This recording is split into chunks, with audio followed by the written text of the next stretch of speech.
Bom dia, pessoal. Bom dia, Johan, Marcílio, Renailson, Francisco. Tudo bem? Bom Bom dia, dia. tudo bem? Joia. Bom dia. Bom dia. Bom dia, bom Marcílio, dia. quanto tempo, hein, Marcílio? E aí, Ricardo, beleza? Joia. Tudo ótimo. Pouquinho tempo, né? Tem. Passou rápido aí, né? Legal Rapidinho. demais ver você por aqui.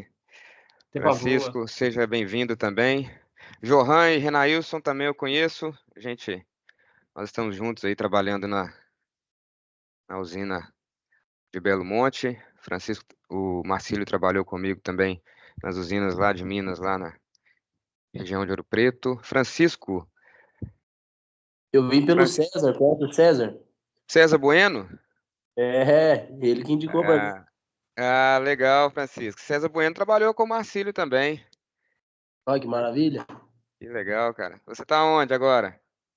Qual cidade? Eu sou de Munhoz, Minas Gerais, estou aqui pela Velt. Show de bola, cara. Seja muito bem-vindo aí. É, Bom, Vocês já estão vendo a tela aí do curso?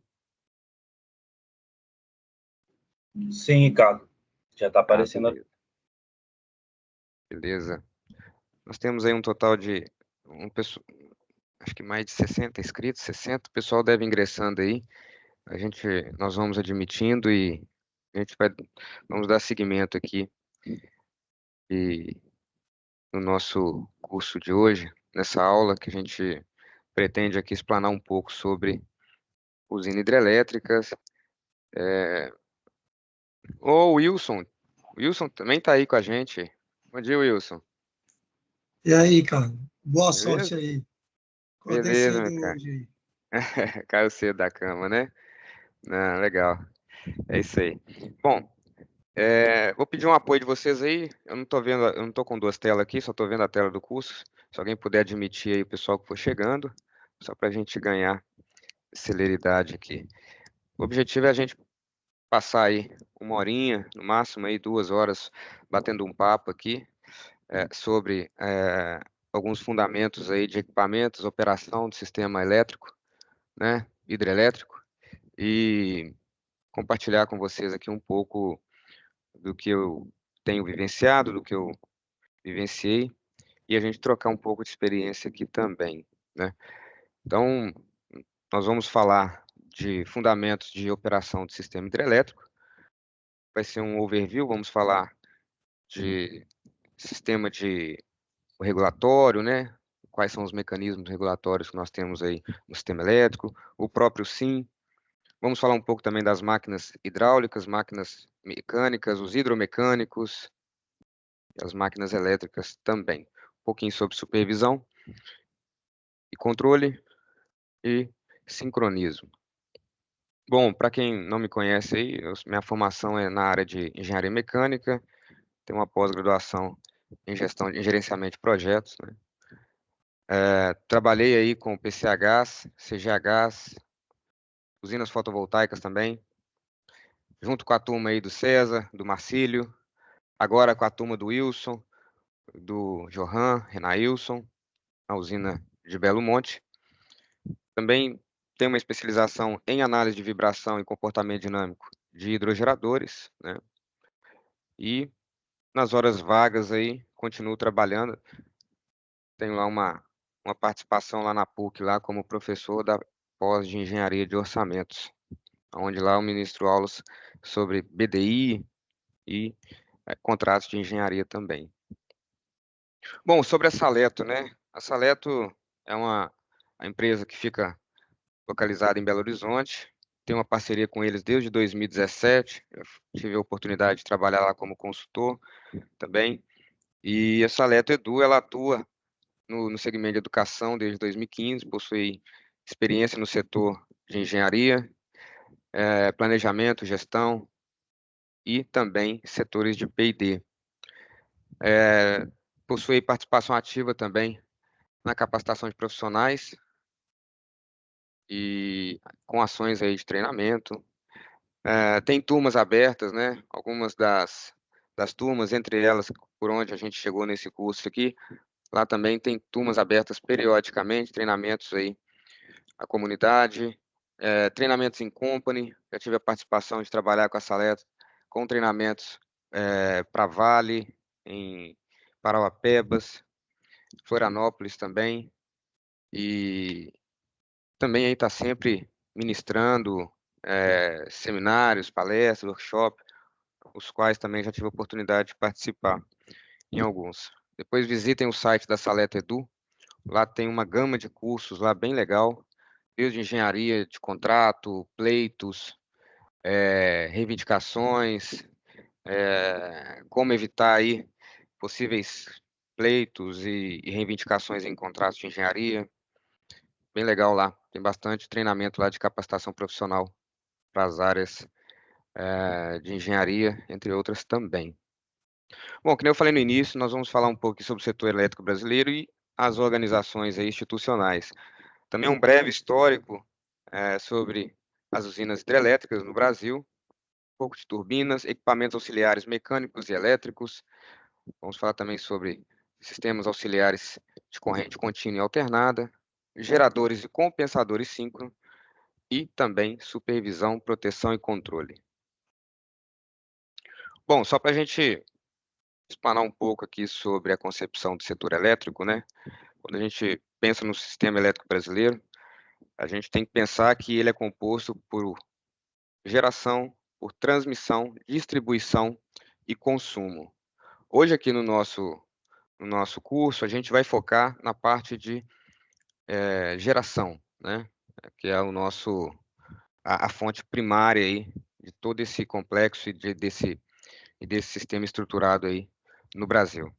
E dentro do setor de geração, nós temos aí, até a ponta, nós temos dois setores aí, que é o CEP, o Sistema Elétrico de Potência, que vai contemplar desde as usinas elétricas, usinas hidrelétricas, fotovoltaicas, eólicas, que é a fonte primária, a parte de transmissão também, que é considerado dentro do CEP, né, e subestações.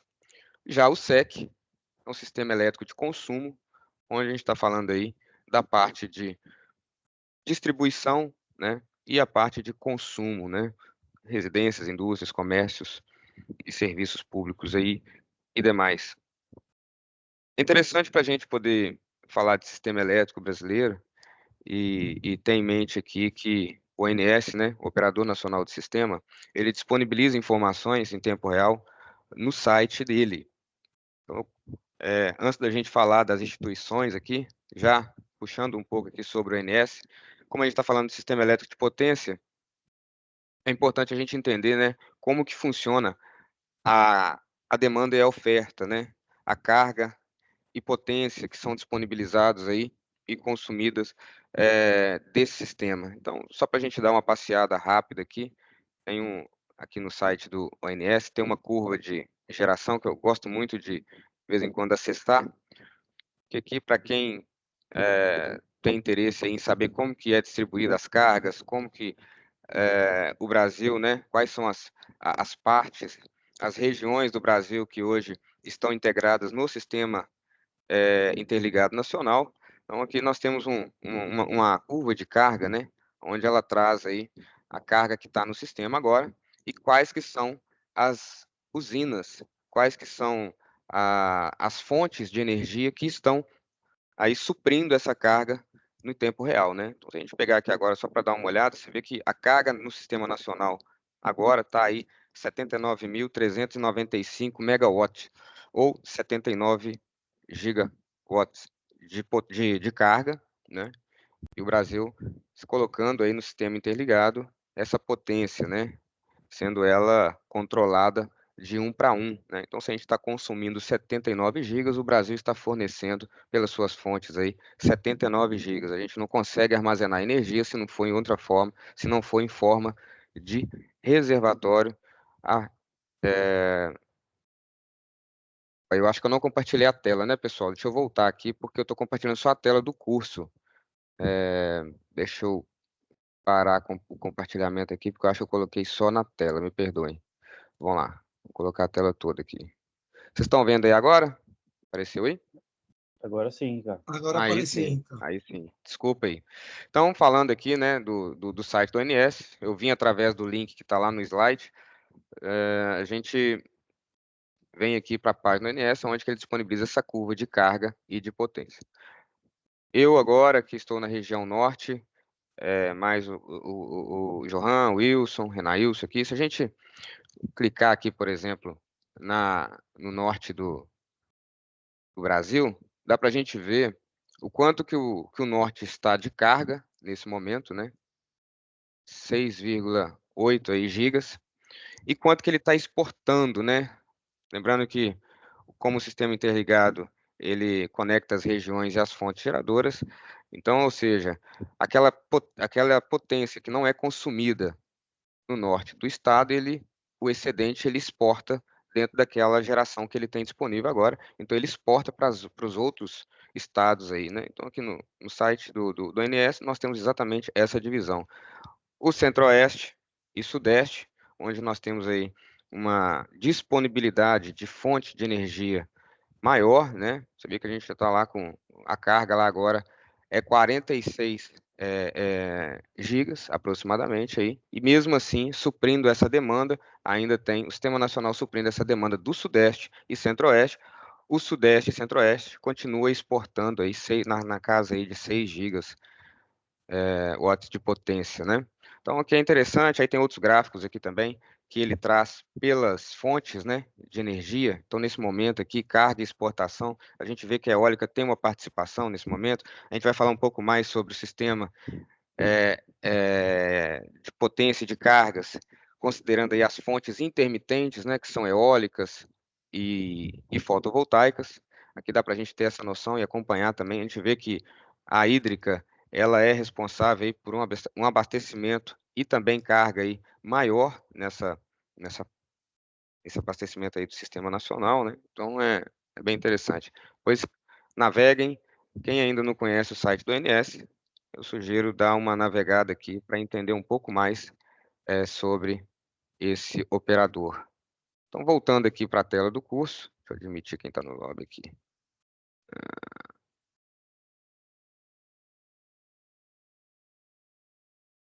Voltando aqui para o curso. Né? Então, o sistema elétrico de potência tem uma relação muito grande aí com o nosso sistema interligado nacional, o SIM, e é dividido aí, o sistema interligado nacional é dividido aí, que nem eu falei, entre CEP e SEC.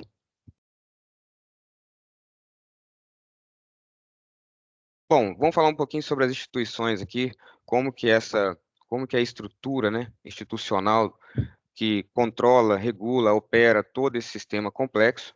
Sabe que o Brasil é um dos países que tem uma malha bem complexa, tem um sistema bem robusto, né, e se tornando aí referência aí a nível mundial em questão de operação e do sistema elétrico de energia, né? Aí voltando aqui, né, o nosso sistema, nossas instituições aí que controlam e regulam todo esse conjunto, ele é aí praticamente conduzido pelo Ministério de Minas e Energia, e ligado ao Ministério de Minas e Energia, nós temos aí o Comitê de Monitoramento, deixa eu só pegar o apontador aqui, aí.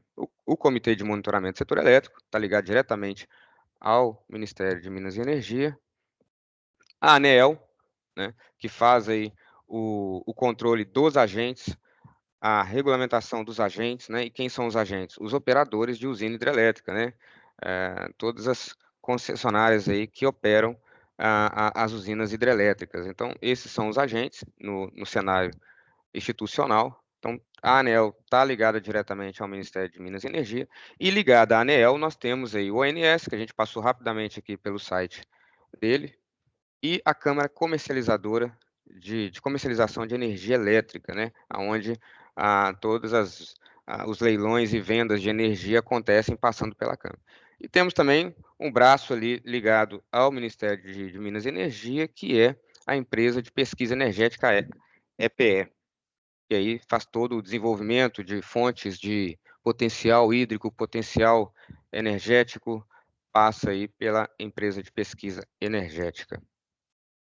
Então, para a gente ter um cenário também e uma visualização, né, da capacidade que o SIM possui hoje e uma projeção em 4 anos aí, com relação às suas fontes de energia, né. A gente vê cada vez mais aí um crescimento de fontes intermitentes, como eólica e fotovoltaica. Então, quando a gente olha para esse cenário e enxerga, né, quais que são as nossas fontes que mais abastecem, como nós vimos lá recentemente lá no site do ONS, aqui a gente vê que hoje o Brasil, né, ele tem aí 49% da sua fonte de energia vindo de usinas hidrelétricas e tem uma projeção aí para até dezembro de 2028, esse número caindo aí para 42% aproximadamente, perto das outras fontes, né? Isso significa que as outras fontes de energia, fontes intermitentes como solar, fotovoltaica, né? A gente está falando que o cenário ele passa de 2024 aí de 5% da fatia do Brasil para 8% até 2028, né? As térmicas também, termogás, também tem uma previsão aí de crescimento, com um percentual um pouco menor aí que as próprias fotovoltaicas, mas é interessante para a gente ver, né? No início aqui do nosso bate-papo, estava conversando com o Francisco, que veio para a nossa aula aqui através do César Bueno. César, a gente trabalhou junto aí no passado, lá nas usinas que são operadas pela BEI, e o César conhece muito bem, trabalhamos muito lá com fotovoltaicas, lá na casa de 50 usinas fotovoltaicas, todas elas aí com geração distribuídas, aí dentro de até 5 mega, e no final, quando a gente, no último ano nosso lá, integraram 4 usinas de 100 mega cada uma, e hoje já expandiu mais para isso, e aí passou a operar pelo ONS, né, acima de 30 megas, as usinas já são despachadas pelo ONS, então, né, chegando aí usinas fotovoltaicas na ordem aí de 100 megawatts aí de potência já sendo operadas pelo ONS, né? Então tem um crescimento muito grande nessa área. E aí tem outras aqui também, as térmicas a carvão, aí a gente já vê, né, um efeito aqui, né, de políticas para a redução da emissão de CO2, para redução de poluição. Então você vê que a térmica aqui para 2028 já tem uma queda aí de 1,4 para 1,2, né? Bom, então o cenário nacional é isso. E aqui a gente vai falar um pouquinho sobre o histórico, né? É interessante a gente falar de histórico, como que as hidrelétricas chegaram no Brasil. E aí, a título de histórico e potência também, para a gente poder ver como que o nosso sistema interligado, com nossa fonte de energia e as tecnologias empregadas, o quanto que desenvolveu, né? E como que nós temos hoje máquinas que podem gerar muito mais do que o histórico aqui mostra para a gente. Temos aí a usina de Marmelos, que fica localizada em Juiz de Fora, foi a primeira aí, usina hidrelétrica a abastecer, né, para abastecimento e fornecimento de energia para o público, né? Então ela foi concebida aí pela Companhia Mineira de Eletricidade, Bernardo Mascarenhas, e foi a primeira do continente destinado ao fornecimento público aí, que nem eu falei, né? E o interessante é que a potência, né? Essa usina de 1889, ela tinha 2 unidades geradoras em operação, cada uma aí com 125 kW de potência. É bem baixinho, né? Aí eu trouxe esse histórico só para a gente poder comparar com o que nós temos hoje disponível no sistema, né? Nós saímos aí de uma ordem de grandeza de 10 a 3, né? 125 kW, e passamos para 10 a 9. Só com a usina de Itaipu nós temos 14 gigas aí de potência sendo injetada. É claro que essa potência ela é 50% injetada no Brasil e 50% injetada no sistema do Paraguai, né? Aí tem a diferença entre 60 Hz para o Brasil, 50 Hz para o Paraguai. Depois nós viemos com a usina aí de Belo Monte, na ordem de grandeza aí de 11 gigas, bem diferente da usina de Marmelos, e também Tucuruí, a nossa terceira maior usina aqui, na casa aí de 11 gigas também, com reservatório, com capacidade instalada aí para poder gerar energia. Pessoal, se alguém tiver alguma dúvida, pode ficar à vontade aí para poder interagir, tá? Bom, vamos falar um pouco sobre o princípio de funcionamento de usina hidrelétrica, né? Da concepção de um sistema hidrelétrico, como que funciona, né? Eu falei agora há pouco aqui que a usina de Itaipu, ela abastece a 60 Hz o lado brasileiro e 50 Hz o lado do Paraguai, né? Então, só para a gente entender um pouquinho desse esquema de usina, como que funciona, como que gera energia, como que a gente transforma essa energia potencial hidráulica em energia elétrica, né? Quais são as concepções aqui. Então, basicamente, uma usina hidrelétrica ela é formada por um reservatório ou uma tomada d'água, porque nós temos condições diferentes de operação para reservatório e para usina fio d'água, nós vamos falar mais à frente. Então, basicamente, a gente precisa tomar essa água de algum ponto, né? Então, nós temos aí uma, um equipamento, né, que é a tomada d'água, onde nós temos a adução. Essa água ela tende a ser conduzida por um conduto, que a gente chama de conduto. Temos duas condições: conduto de baixa pressão e conduto forçado. Então, ela precisa entrar por esse conduto. Ela é conduzida. E aí, nesse trecho de conduto forçado aqui, é importante a gente entender o princípio de funcionamento. O que está acontecendo aqui? Nós temos uma diferença de potencial, ou seja, nós temos uma diferença de altura, falando do lado da mecânica, porque a diferença de potencial também pode ser na ótica da elétrica. Então, nós temos essa diferença de altura e a água, a partir do momento que ela tem a adução aqui pela tomada d'água, ela deixa de estar na condição aí de energia potencial hidráulica e passa para energia cinética. Por isso que a gente chama de conduto forçado, porque essa inclinação aqui, ela força uma aceleração no fluido, na água.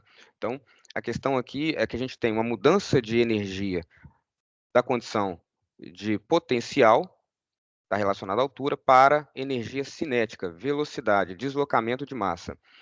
E quando ela chega na turbina, essa energia potencial convertida em energia cinética, ela é convertida em energia mecânica, né?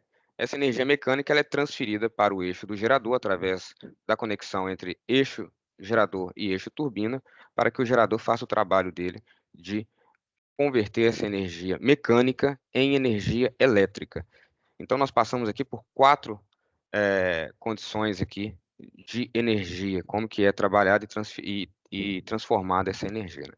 Para isso acontecer, a gente precisa ter um conduto forçado, a turbina, o gerador, né, a casa de força, a sucção, né, que tem em turbinas com quedas e vazões maiores, quedas maiores, né, ou seja, altura manométrica maior, uma turbina Francis, ela precisa ter uma desaceleração desse fluido na saída da turbina, né? Então, a gente vê essa curvinha aqui na sucção, a função dessa curva é desacelerar a água para que na hora que ela entrar no canal de fuga, ela não saia, ela não entre aqui, causando algumas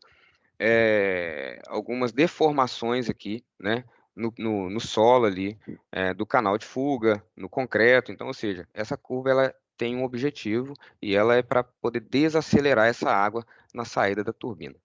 E aí a gente converteu essa energia, temos aí o transformador elevador, que vai pegar essa energia num nível de tensão fornecido pelo gerador e colocar essa energia, né, num nível de tensão que seja equilibrada aí com a rede, né, com a linha de transmissão, seja ela na saída de 6,6 kV, kV, seja ela em 13,8, temos aí até 15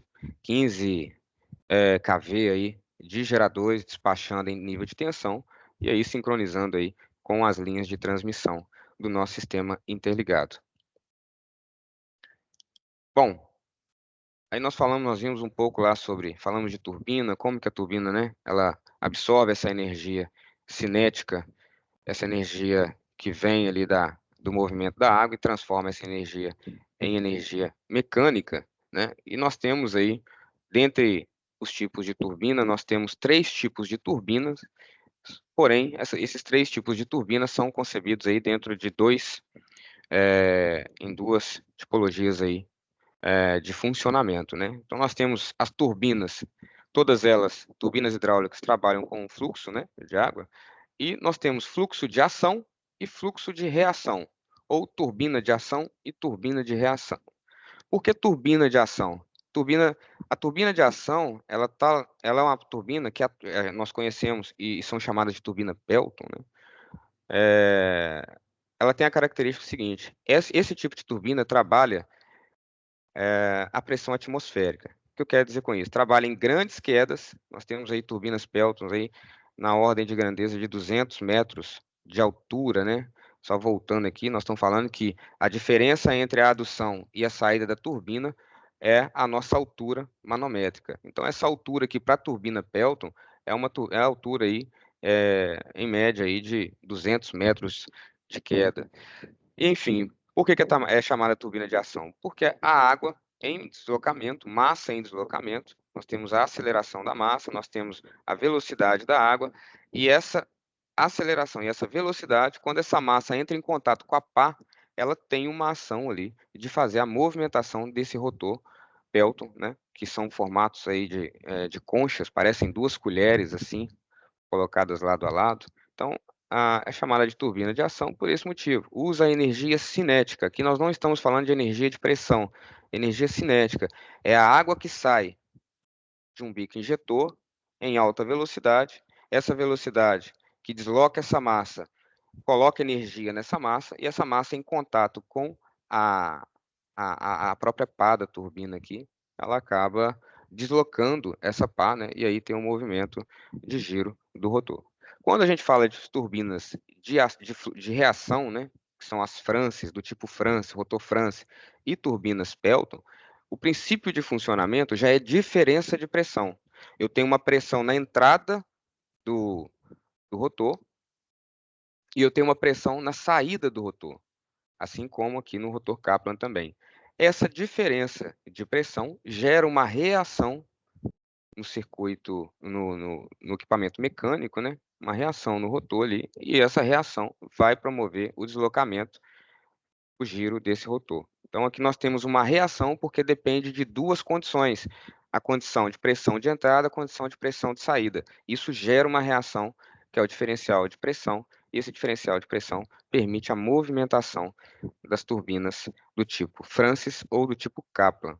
Então, nós estamos falando o seguinte: essa condição, para ser atendida, a pressão na saída da turbina tem que ser menor que a pressão na entrada da turbina, né? Se essa condição não for satisfeita, o rotor não gira, não tem como, ele vai ficar estagnado, né? E aí quando a gente fala de operação do sistema elétrico, né,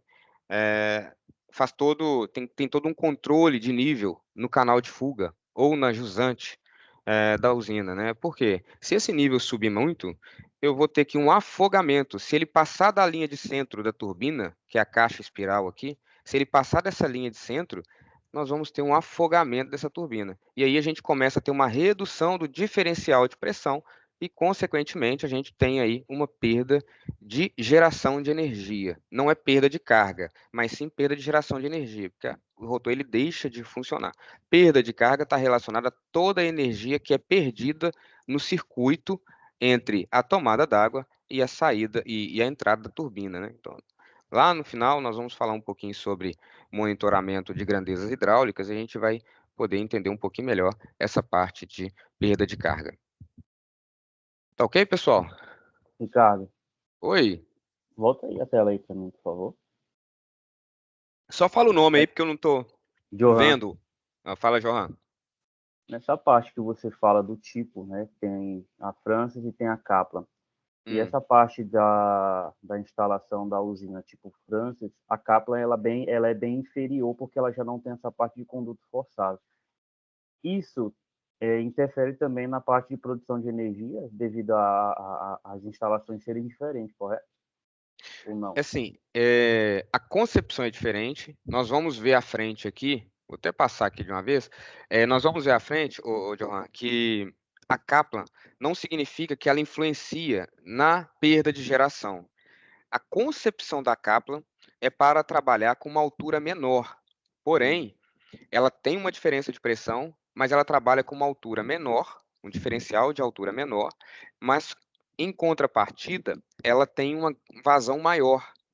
Então, essa vazão maior, um fluxo maior, permite a mesma potência disponível no eixo da turbina a mesma que eu digo assim, proporcionalmente falando, ela também permite essa diferença de potencial hidráulico, que é menor em altura, porém a vazão é maior, compensa a diferença de altura e disponibiliza uma potência, que quando a gente fala de turbina, nós estamos falando da turbina, nós estamos falando de torque. A turbina, a finalidade dela é fornecer torque, que é a capacidade de giro ali, de movimento do conjunto. Então, a Kaplan também possui um torque, possui torques altos também. Porém, em vez dela trabalhar com alturas maiores, ela vai trabalhar com vazões maiores. E isso, para a concepção de um projeto, para atender uma condição hidrológica, para atender com eficiência um projeto de instalação de usina hidrelétrica, também é totalmente eficiente. Totalmente não, perdão. É eficiente também, né? Então, ela não é que ela perde energia em relação à Francis, tá? São concepções diferentes. Tá claro? Obrigado. Fechou. Beleza. Então vamos falar um pouquinho aqui sobre as turbinas de ação, né, que nós falamos aí, que é do tipo Pelton, né? Como que ela funciona, né? Basicamente, que nem eu falei, olha, você tem um bico injetor ou vários bicos injetores, tá? Depende do projeto. Esse tipo de turbina trabalha com vazões menores. Quem já teve a oportunidade aí de trabalhar com turbina Pelton, eu sei que o Marcílio aí já trabalhou as turbinas Pelton lá da usina do Funil, né? Elas trabalham, então, o seguinte, né? Grandes quedas, então tem um conduto aqui muito longo, permitindo aí um diferencial de altura na ordem de 200 metros, 220 metros, 400 metros. Então, esse tipo de turbina trabalha com quedas maiores, porque quanto maior o potencial que eu tenho da altura, e eu reduzindo essa vazão, eu consigo acelerar essa água. E quanto mais eu acelerar essa água, mais energia cinética essa água vai possuir, e eu tendo ali energia cinética o suficiente para poder gerar esse rotor aqui, que nem eu falei, saída da água, entrando em contato com as pás.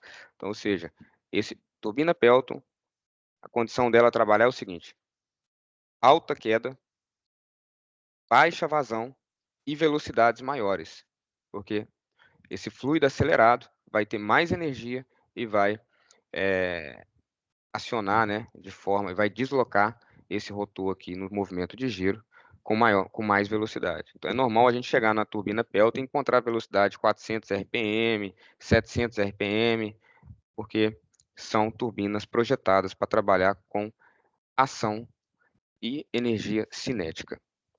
Já as turbinas de reação, Kaplan ou Francis, elas trabalham com quedas menores. Nós estamos falando aqui, por exemplo, a Kaplan, queda ideal para a Kaplan, de 10 a 40 metros de altura. Aqui no Complexo Belo Monte, nós temos uma casa de força que permite, que foi adequada ao projeto, permitindo ali a captação de água para Belo Monte, ou seja, o desvio da água para Belo Monte, permitindo uma queda maior em Belo Monte. Então, aqui no Complexo Belo Monte, nós temos a Kaplan em Pimental, o HE Pimental, e as Francis na UHE Belo Monte, né? Então, Kaplan trabalha com altura de 10 a 40 metros e vazões maiores. A Francis já trabalha com altura aí de 40 a 400 metros aproximadamente, vazões médias, né? E aí velocidade média também. Kaplan, Francis, a gente vai encontrar aí Francis que nem Belo Monte mesmo, 80 RPMs, por exemplo. Então, a Francis ela vai ter aí vazões médias, altura média e rotações também medianas. Medianas em relação à Kaplan e à Francis, a Pelton. Aí a gente poder entender um pouco sobre as turbinas Kaplan, a concepção da Kaplan, né? Kaplan, por que é Kaplan? Porque essa condição aqui do rotor, essa rotor Kaplan aqui, essa concepção de funcionamento, onde ele possui movimento das pás. A gente vai ver mais à frente, quando a gente falar de regulador de velocidade, a gente vai entender o porquê que essas pás movimentam, né? E como que isso é conjugado com a abertura do distribuidor, que faz a regulação da vazão. Mas o Kaplan vem de navio mesmo. Os navios têm aquele rotor, e aquele rotor foi desenvolvido para navios. Esse tipo de rotor foi desenvolvido para navios, e a concepção, né? Quem desenvolveu esse rotor aqui nomeou aí de Kaplan, né? Então é Kaplan porque vem de navios e hoje a gente utiliza aí não só na geração de energia elétrica, mas entre outros sistemas também. Por exemplo, as eólicas também têm um movimento de par, né? Movimento de ângulo de ataque, exatamente para poder aumentar o torque no rotor. Então, Kaplan nós temos aí ela do tipo Kaplan vertical, Kaplan horizontal e tem a Kaplan Bulbo. Kaplan Bulbo nós temos aqui instaladas em Pimental. E a concepção é o seguinte, é um gerador conectado por um eixo horizontal à turbina, porém, como a gente trabalha com grandes vazões e baixa queda, esse tipo de projeto, todo o conjunto do gerador, ele fica submerso. E aí ele fica envolto aí por uma carcaça, né, uma carenagem ali, uma cápsula que vai fazer a proteção, a vedação, né, evitar que a água entre em contato. Mas não só a vedação, essa cápsula que fica em volta aqui do gerador, ela tem a função também de reduzir o máximo de arrasto, de atrito entre a água e toda a estrutura do rotor. Então aqui a gente vê por esse desenho que ela trabalha, essa aqui, por exemplo, tem 39 metros de altura, isso aqui é um desenho aí da casa de força da UHE Pimental, e a gente vê que lá tem uma queda de 39 metros aproximadamente aí, né? Dentro daquela margem que eu falei de 10 a 40 metros. Um diferencial de altura de 40 aproximadamente, porém ela trabalha com uma altura manométrica aqui, ó, pensando na linha de centro, na saída do rotor até a altura da entrada aqui no sistema, e como o Johan falou que aqui não tem conduto forçado, o Kaplan não tem conduto forçado, se a gente considerar a queda líquida, seria basicamente a entrada aqui da adução e a saída e a linha de centro da saída. Então, quando a gente fala de Pimental, ela opera com queda de 10 metros, 11 metros, 9 metros e fica variando ali, né? Porém, com grandes vazões. Belo Monte gera energia com uma vazão na ordem de 10 a 3 maior, né? Então, nós estamos falando que Belo Monte fazer uma relação aqui, para 1 megawatt, ela consome aí aproximadamente 1 metro cúbico por segundo. Já Pimental é na casa aí de 10 a 3 em questão de vazão, para 1 megawatt gerado, né? Então a gente vê a diferença ali de consumo. Porém, não significa que não é eficiente, né? São projetos, são concepções, e aí é para que a gente consiga extrair o máximo de energia e de potencial energético do sistema hídrico, né? Então, de acordo com a região. Então, por exemplo, regiões montanhosas, a gente vai ver mais turbinas do tipo Pelton, ou Francis, de acordo com a queda. Regiões menos montanhosas, mas com grandes vazões, rios que têm capacidade de ter vazões maiores. Nós vamos ver aí turbinas funcionando do tipo Kaplan, e aí pode ser Kaplan Bulbo, Kaplan S, Kaplan vertical, para poder atender aí. Falando um pouco da Francis, né, eu citei lá sobre a altura, a queda que ela trabalha, né? Trabalha com a queda útil aí entre 40 e 400 metros. E aí, podemos ter aí uma configuração, seja ela do tipo horizontal ou do tipo vertical, né? Como eu falei, vazões médias, e o diferencial aí dela é possuir um caracol, a caixa espiral, ou a Pelton, a Kaplan vertical, ela não tem caracol. Quem possui o caracol, né, ou caixa espiral, vai ser a turbina do tipo Francis, né? Então a água ela entra na direção axial e ela sai no rotor, perdão, ela entra na direção radial e sai na direção axial aqui do rotor da turbina. Então é como se a gente tivesse com a água entrando nessa direção e aqui saindo nessa direção. Vamos falar um pouquinho dos componentes aqui de um sistema hidrogerador, a gente entender como que é a configuração, né? Basicamente, ele é composto, pensando numa turbina do tipo Francis vertical, ele é composto por gerador, tem um mancal, guia, né? Tem aqui o eixo que faz a conexão entre turbina, transferindo esse torque do rotor da turbina para o gerador. um mancal escora, que é quem sustenta essa máquina toda aqui, toda a carga dessa máquina é sustentada por das partes móveis, são sustentadas pelo mancal escora. O distribuidor, que é o cara que vai fazer aqui o controle da adução, né, de quanto de água que vai entrar nesse circuito e quanto de torque que vai ser fornecido no final. Mancal guia da turbina também, para manter o eixo da turbina centralizado. A caixa espiral, ou o caracol, ou voluta. É comum a gente escutar voluta, caixa espiral, caracol, e o rotor da turbina aí. Basicamente, a estrutura de uma turbina hidrelétrica do tipo Francis é essa aqui. E essa concepção, nós sabemos que nós temos um gerador. Na França, nós sabemos que temos um rotor também, do tipo, para a Kaplan, essa concepção também se aplica, né? Tirando a parte da caixa espiral aqui, a parte de mancais também são comuns para todos os tipos de turbina. Todas elas, quando tiver em movimento, elas vão ter aqui uma força atuando pelo próprio movimento de giro que vai deslocar esse conjunto todo na axial. Então, todinho, na longitudinal aqui, o sistema entrou em giro, ele vai ter uma força atuando na direção axial, somado à força que o empuxo na saída da turbina cria também. Então, por que nós temos o mancal escora? Para ele exatamente sustentar e suportar essa energia que é colocada aqui, essa força que é colocada aqui no sentido axial pelo próprio movimento de giro da máquina e pelo o empuxo na saída do rotor da turbina. Já os mancais do tipo guia têm a função aí de suportar eles o eixo na radial. Alguns componentes aqui, né, um pouco mais de detalhe aqui.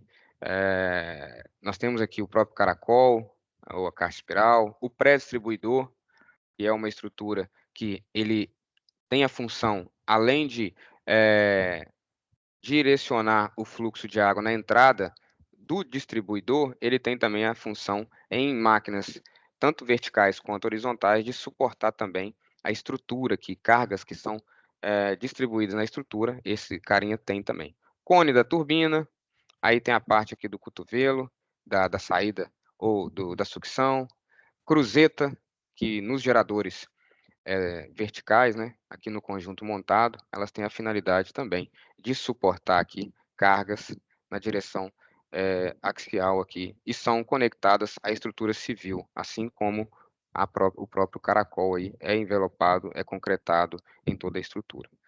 Temos também na parte de gerador o próprio rotor, o estator, e aí rotor, entre outros aqui. Só um diagramazinho aí que mostra um pouco desses componentes. A gente falar aqui só para detalhar um pouco mais sobre os mancais, né? O que são mancais de deslizamento, né? Mancais aí do tipo guia, escora ou combinado. Nós temos basicamente duas condições para os mancais atuar, que nem eu falei. Um é suportar esforços radiais, né? Esforços na direção central aqui, né? Com esforços direcionados ao raio aqui do eixo, né? E temos também os esforços que são na direção longitudinal aqui, axial do eixo. Para os mancais que suportam esforços radiais, nós estamos falando de mancal guia. E aí nós temos ele para gerador e para turbina.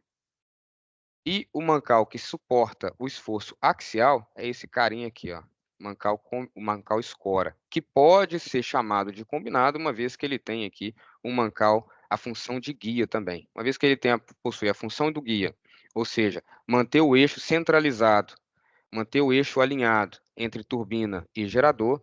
Além dessa função, ele tem a função também de suportar aqueles esforços axiais. Aqui no exemplo nós temos mancais para conjuntos horizontais, né? Eu trouxe o horizontal só para diferenciar um pouco aqui dos mancais do tipo vertical, né?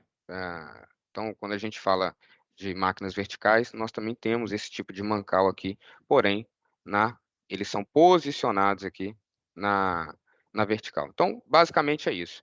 As funções do mancal, além de suportar os esforços axiais, os esforços axiais, esforços radiais, ele tem também a função de manter a lubrificação e o filme de óleo entre as partes móveis e as partes fixas, ou seja, o eixo girando e o próprio casquilho aqui, né?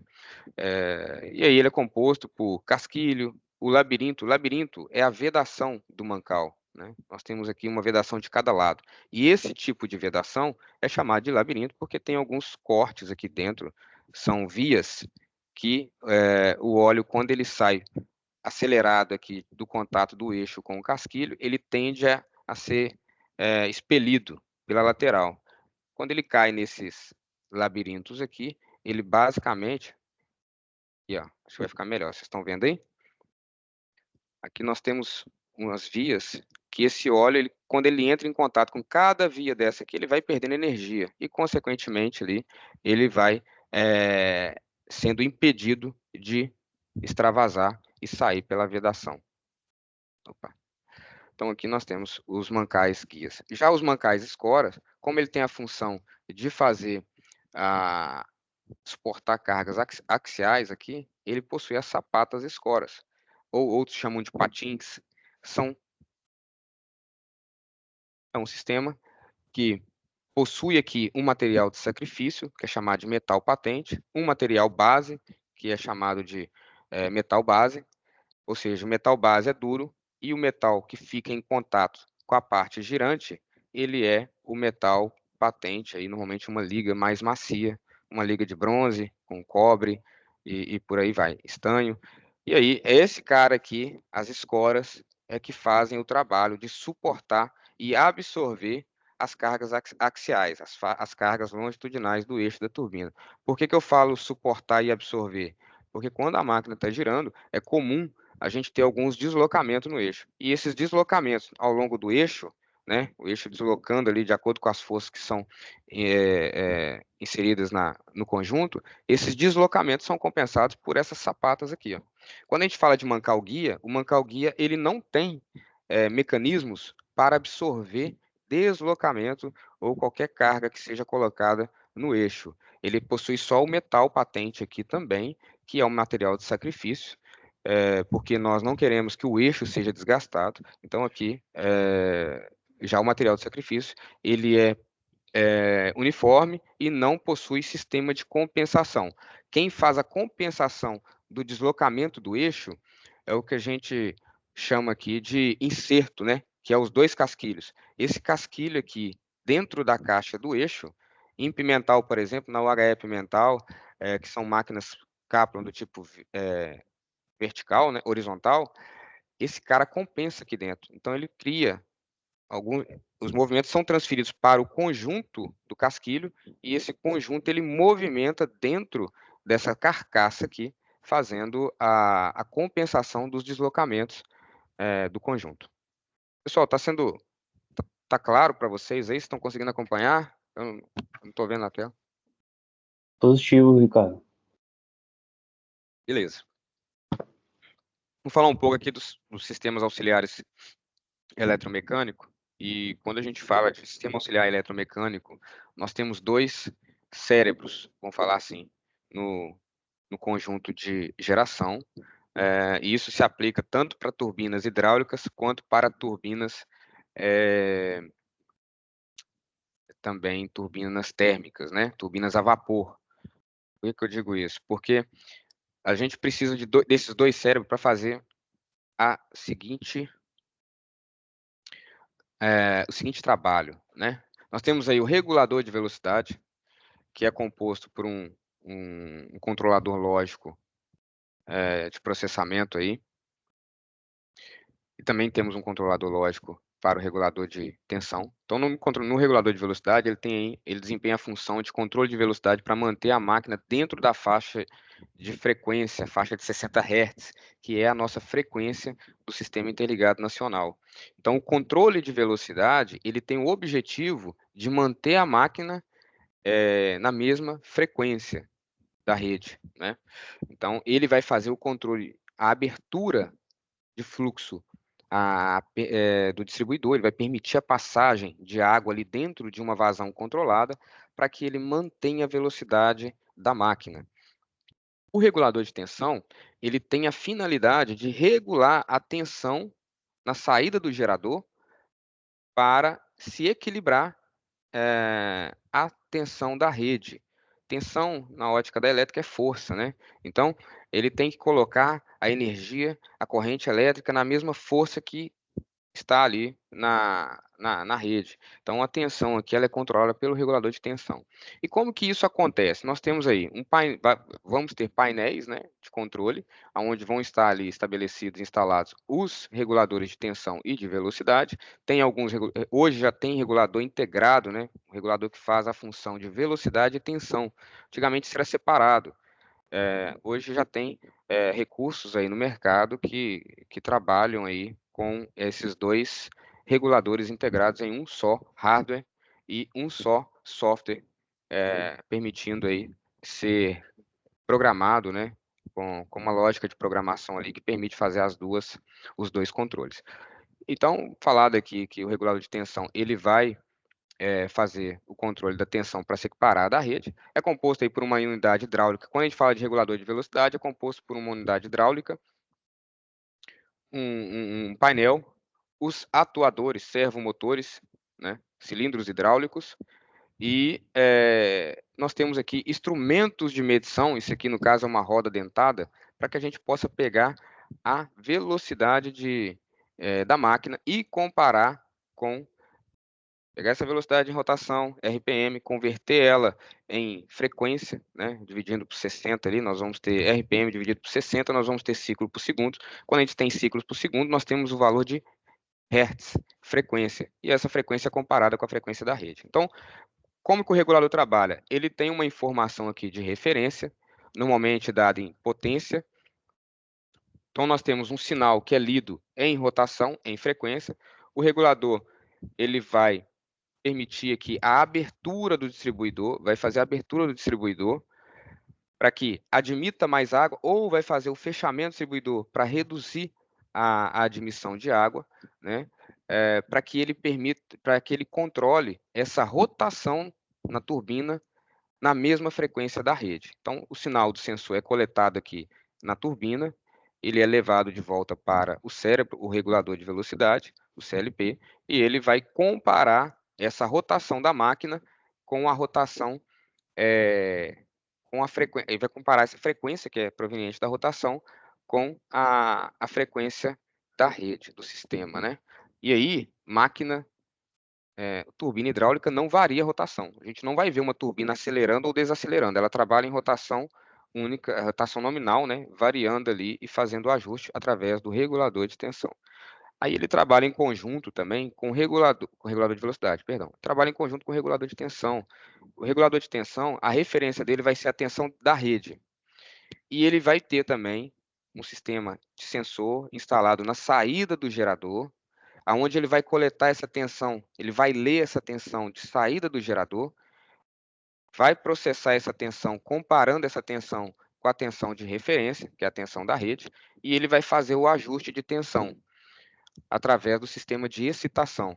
Ou seja, ele vai ler a tensão de saída do gerador, vai pegar esse sinal, vai processar esse sinal, vai comparar com o sinal da rede lido, né, da rede de distribuição, da rede de transmissão, a rede básica, ele vai comparar se esse valor de tensão está no mesmo valor de tensão da linha e ele vai ali tomar a decisão de injetar mais corrente de excitação no rotor, corrente em CC, ou vai reduzir essa corrente inserida no rotor da turbina no rotor do gerador pelo sistema de excitação. Fazendo isso, ele controla a tensão de saída do gerador, mantendo ela também equilibrada ali com a tensão da rede, né? Então, o gerador que está saindo ali, fornecendo energia a uma tensão de 6,6 kV, e essa tensão é elevada para 34,5, 69, né? Então, o que o gerador, o que o sistema de excitação vai fazer? Nós temos aqui na saída do gerador um transformador de potencial e um transformador de corrente, que é os chamados TCs e TPs. Esses caras vão fazer a medição com um sinal proporcional, né, à saída do gerador, da tensão e corrente. Essa tensão e corrente lida pelos TCs e TP é que basicamente vai ser processada e vai ser calculada aqui, lembrando que potência elétrica é o produto da tensão vezes a corrente, então é por isso que nós pegamos aqui um sinal de medição da tensão e da corrente, medidas por TC e TP, né, coletadas aqui e proporcionalmente ajustadas para um sinal confiável, né? Tem um TC e TP, porque ele pega uma tensão de saída do gerador, ele rebaixa essa tensão para um nível de que o sinal é confiável, um nível de precisão maior para a leitura, e pega esse sinal e manda para o sistema de excitação da tensão. E também temos a mesma condição sendo ocorrida com a corrente e levada também para o sistema fazer ali o produto, mantendo a tensão de referência da rede e aqui o regulador mantendo a velocidade síncrona, a velocidade de 60 Hz na turbina. Tá claro aqui, pessoal?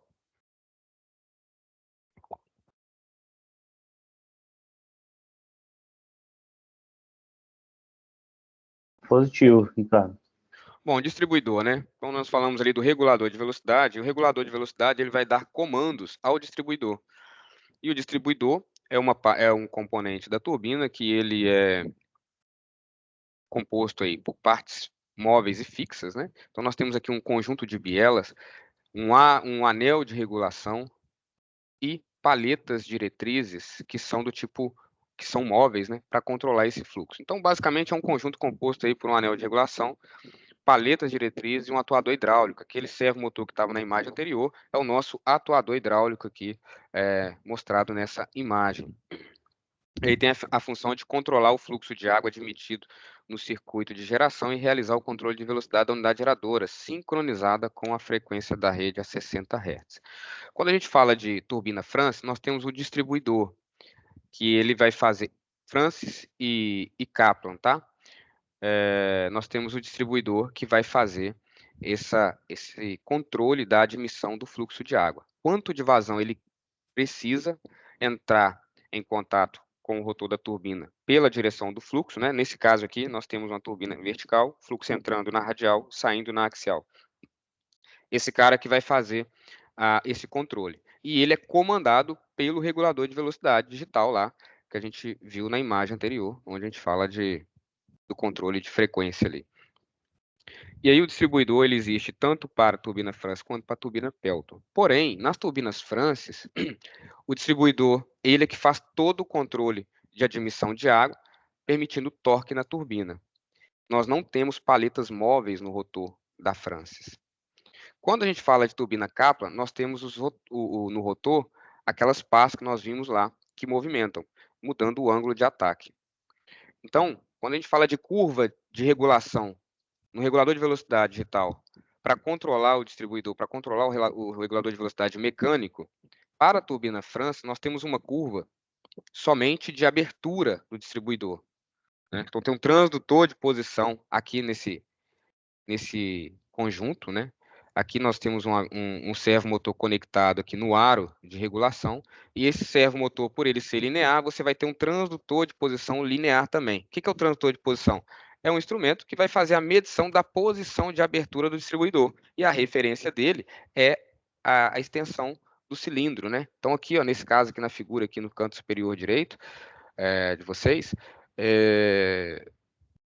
eu tenho aqui um servomotor conectado ao aro de regulação, e nesse servomotor eu vou ter um medidor aqui de posição, chamado transdutor de posição, do tipo linear, que vai pegar a posição de referência, a posição desse distribuidor, e vai mandar um sinal para o regulador, pro regulador digital, para que ele informe a posição, e aí com a posição somado a velocidade, a rotação da máquina e a potência de referência, ou seja, aquela potência que é setada e que você quer que a máquina trabalhe nela, então ele precisa ler 3 grandezas, ele lê a potência, ele lê a rotação e ele lê a posição. Então, só para voltar aqui no slide anterior, o regulador de velocidade, que nem eu falei, ele tem um dado aqui de entrada que é a potência de referência que você quer que o sistema trabalhe.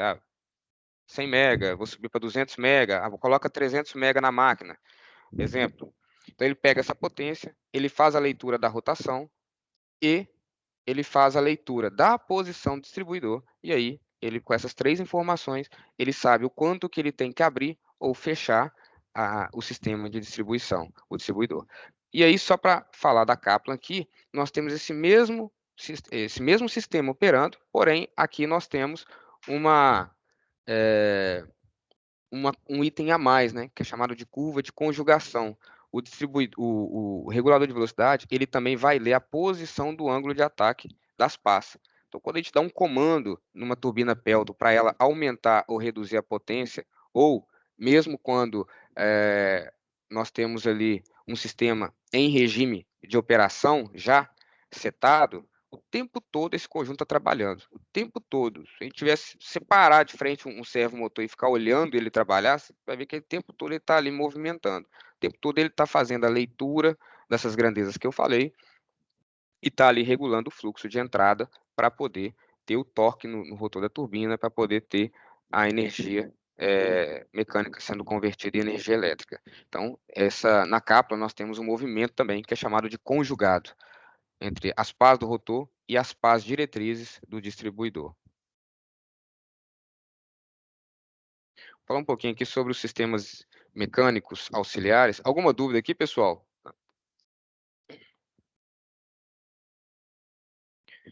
Bom, sobre os sistemas mecânicos auxiliares, nós temos aí o próprio regulador de velocidade, o hidráulico, ele é um sistema auxiliar, né? Ele não é o sistema da turbina ali, o principal que está conectado ao eixo, então todos aqueles periféricos ali que auxiliam no funcionamento da turbina ou do conjunto hidrogerador, nós chamamos de sistemas auxiliares. E nós temos sistemas auxiliares mecânicos e elétricos. Aqui alguns deles, a gente não vai conseguir passar por todos, mas alguns deles aqui seria o regulador de velocidade, propriamente dito, mecânico, o sistema de filtragem. O sistema de filtragem é aquele sistema que capta a água do próprio circuito hidráulico, né, da água que está passando ali pela turbina, ou seja, a água disponível do rio, ele coleta essa água, normalmente na adução, né, antes dessa água chegar na turbina, ele coleta e ele vai utilizar e distribuir esse sistema, essa água, de forma com um grau de pureza adequado a cada conjunto que essa água vai ter uma função ali de resfriar ou de lubrificar. Então, nós temos aí o sistema de filtragem, que admite essa água, passa por um sistema de filtragem aqui que pode ser do tipo cesto, inox, né, que vai eliminar ou reter partículas ali com micras específicas para cada circuito. Tem função também de autolimpante, né? Então, quando esse cesto satura, é lido um diferencial de pressão na entrada e saída, e quando o sistema entende que a pressão de saída está muito discrepante da pressão de entrada, ele mesmo tem a função, o cesto, normalmente o filtro, ele tem um sistema eletromecânico que faz ali a inversão do fluxo, e essa inversão do fluxo vai fazer com que esse cesto seja limpo, né? Tirando todo aquele particulado que vai sendo retido ali. Então, o sistema de filtragem é muito importante para uma usina hidrelétrica, porque ele é o sistema que vai fornecer água para troca de calor nos reguladores de velocidade, nos mancais que precisam resfriar o óleo, a própria vedação da turbina, né, a vedação do eixo da turbina, também ela é resfriada e também lubrificada com água. Então, o sistema de filtragem é extremamente importante. Outro sistema muito importante é o sistema de ar comprimido.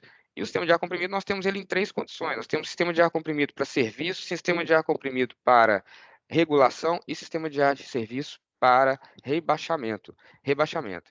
E o rebaixamento é um sistema utilizado lá no compensador síncrono, é uma função quando um gerador está operando como compensador síncrono, ele tem a função ali de tirar o máximo da água.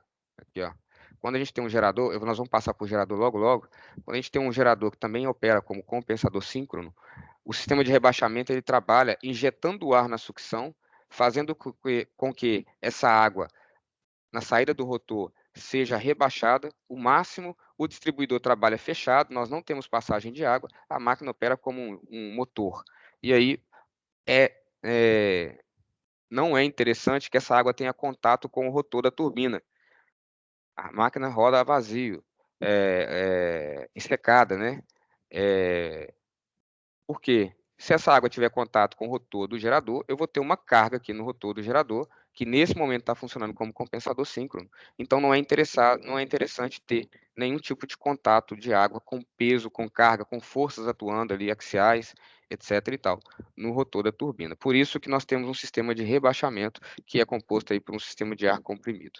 E o sistema de resfriamento, né? O sistema de resfriamento, ele tem tanto para mancais, né? O óleo sai lá do mancal, passa por um trocador de calor água-óleo, esse calor do óleo passa para a água e vai embora. Então, também esse sistema ele tem que ser mantido e operado com água o mais pura possível, né? Sem elementos ali particulados que possam ter ali gerar um desgaste, uma abrasão em todo o circuito, né? Então é igual o radiador do automóvel, né? Que o circuito trabalha fechado, mas tem um grau de pureza ali daquele líquido de arrefecimento. Aqui a água faz esse papel também, e essa água ela troca calor tanto com mancais quanto também com regulador de velocidade. Também nós temos trocadores de calor. Sistemas auxiliares elétricos, né? Então, nós temos aí sistemas do tipo corrente contínua, do tipo corrente alternada. No sistema de corrente contínua, nós temos aí transformadores auxiliares, transformadores rebaixadores, né? Então, nós temos aí a tensão da rede sendo rebaixada para poder abastecer painéis a 440, 380, ter o sistema 220, 110 na casa de força. Então, ou seja, tem componentes dos painéis auxiliares que trabalham com tensão menor, né, de 380, 220. Então, os transformadores auxiliares, eles têm a função ali de pegar a tensão, seja ela da rede básica, e rebaixar, seja ela de sangria. O que é sangria? É quando nós temos uma derivação da energia gerada pela máquina da própria usina, para que essa energia, ela seja, o nível de tensão dela seja rebaixado e a própria máquina abastece os sistemas de operação a baixa tensão da própria usina, né? Então, transformador auxiliar, o transformador de excitação, normalmente aí são transformadores a secos, né, para o sistema de excitação também, e ele tem a função ali de rebaixar a tensão para operar o sistema de excitação, o regulador de tensão lá do sistema de controle de tensão. Então, o transformador de excitação também é um componente, porém ele é específico para atender somente o sistema de regulação de tensão. Não é utilizado para outras fontes, para outras cargas na usina. Banco de baterias. Aqui nós estamos falando de CC, né? Então, um sistema de corrente contínua que fornece um nível de tensão normalmente a 125 VCC.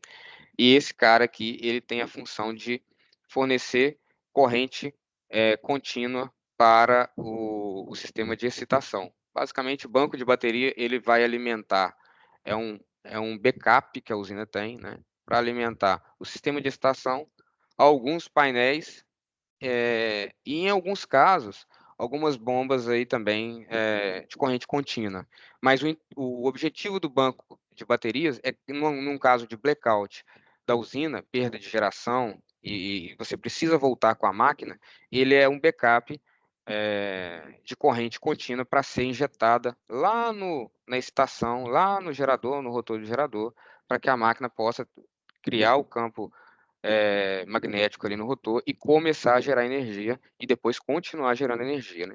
Então, uma vez que a gente tenha uma perda de energia e perdemos todas as fontes, por exemplo, como gerador diesel, ou a usina não tem gerador diesel de emergência, ela utiliza a tensão em corrente contínua para poder excitar a máquina e ali a gente ter, tanto na partida quanto na operação da máquina. Depois que a máquina entra em operação, ela mesmo pode alimentar o próprio sistema auxiliar com corrente alternada. O sistema auxiliar vai fazer essa conversão de corrente alternada lá, o sistema de excitação vai fazer a conversão da corrente, a retificação da corrente de alternada para contínua e continuar excitando a máquina ali e fazendo o controle de tensão. Os hidromecânicos, pessoal, tem alguma dúvida? A gente está chegando o nosso tempo aqui, que a hora voa. Aí. Cadê? Só um minutinho. Tô sem a barra aqui, mas acho que a gente está no horário.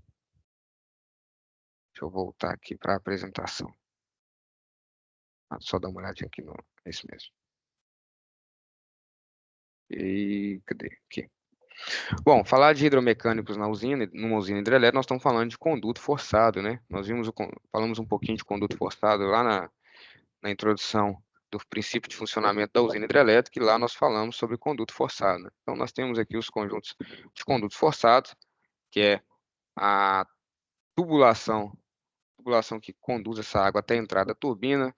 Nós temos vigas pescadoras para as comportas do tipo stop log, e temos também comportas do tipo vagão e segmento. Conduto forçado, nós sabemos que ele é responsável por conduzir essa água até a entrada da turbina. Viga pescadora são utilizadas normalmente para pescar mesmo, são sistemas de gancho, que pescam uma comporta, seja ela no fundo, quando ela está posicionada na posição fechada, na adução ou na sucção, ou seja, na entrada ou na saída da turbina.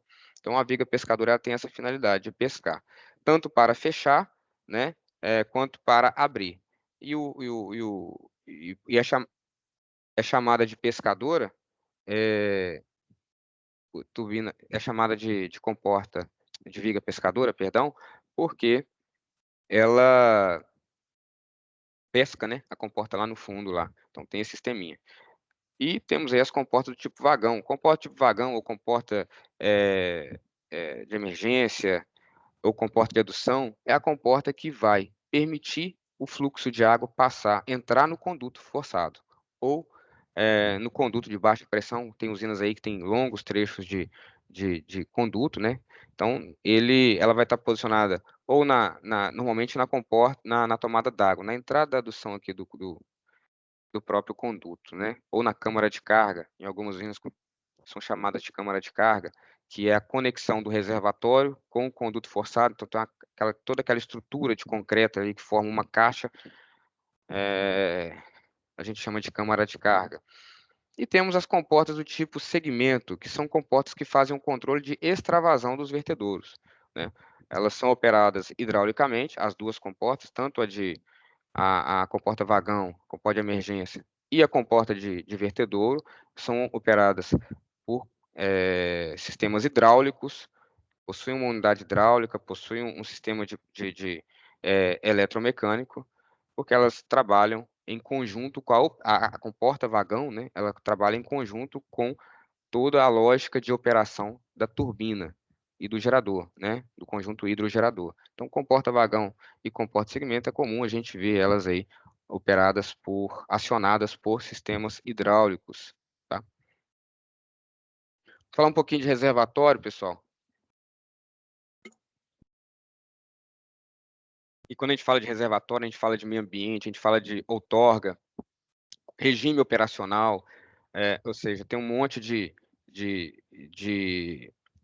informações, um monte de condições de operação de reservatório, que às vezes a gente olha só para componentes hidromecânicos, e eletromecânicos, etc. e tal, e é importante entender também o princípio de operação dos reservatórios, né? Então, nós temos dois tipos, né?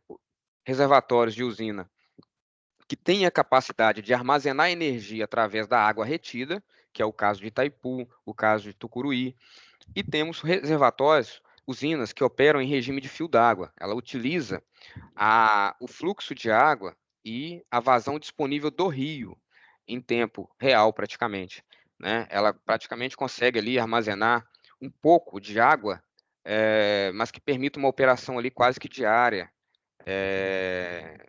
no máximo semanal ali. Não é possível armazenar água por longos períodos. Então, a gente chama de regime de operação a fio d'água do reservatório, né? No caso também de reservatório, além da gente ter essa condição de fio d'água, nós temos também as condições de regime de operação, né? Cota de operação, qual que é o nível máximo que eu posso operar, qual que é o nível máximo que eu posso operar olhando para os conjuntos hidromecânicos, eletromecânicos, ou seja, para o equipamento barragem, quanto que a minha barragem suporta de coluna d'água em função da variação do nível. É importante a gente falar isso,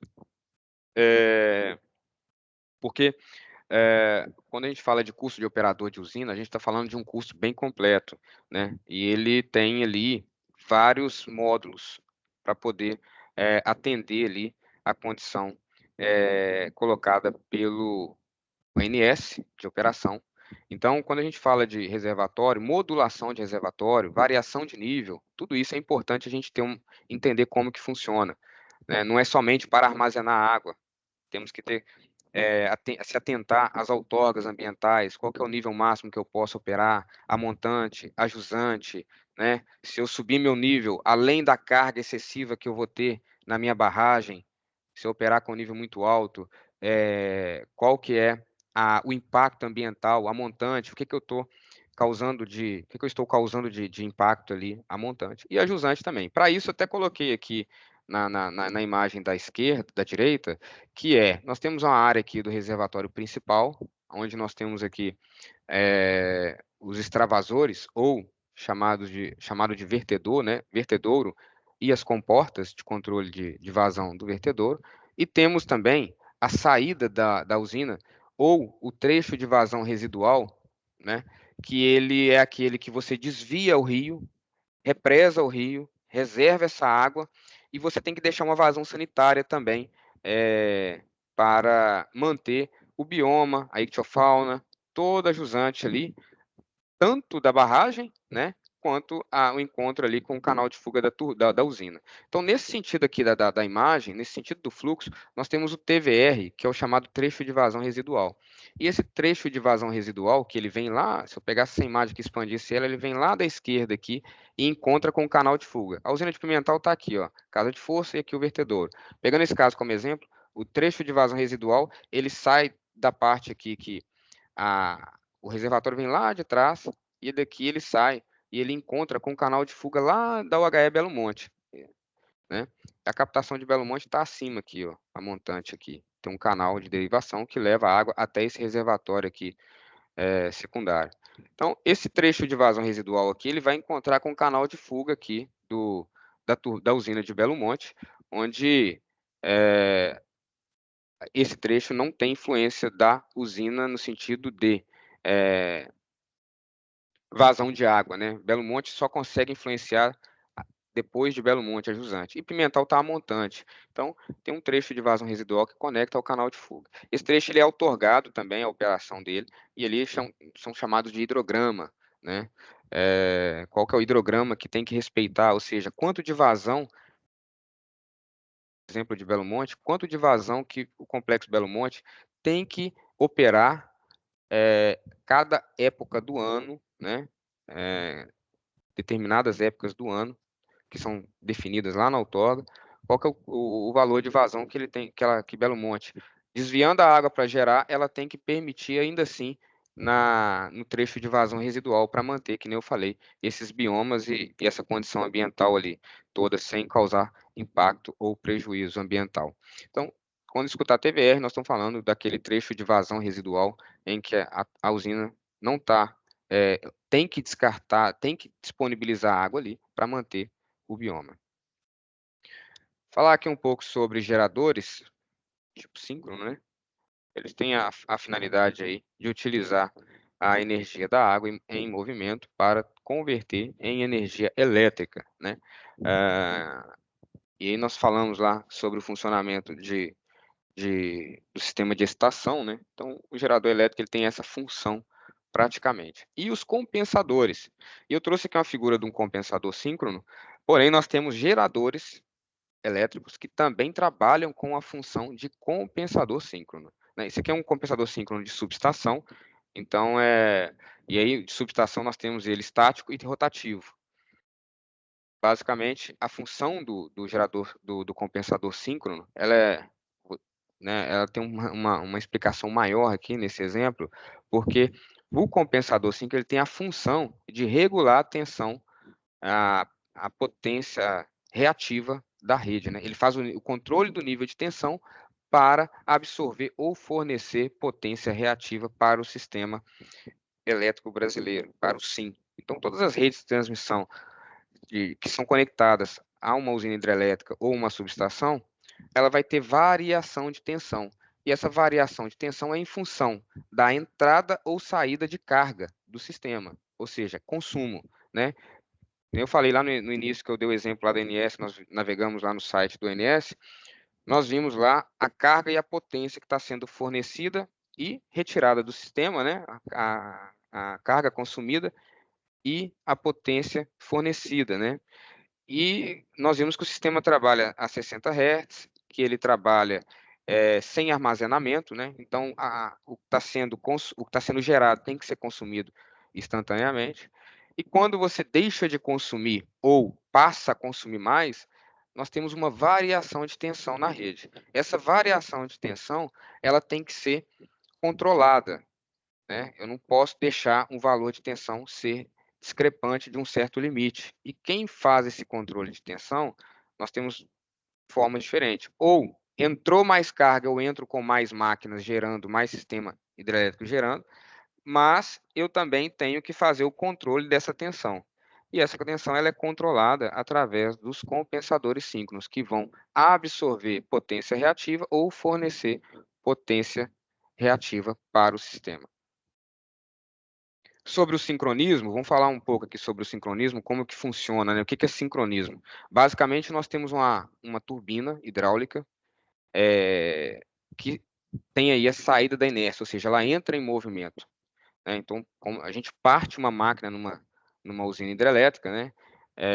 Nós temos ali uma turbina entrando em movimento.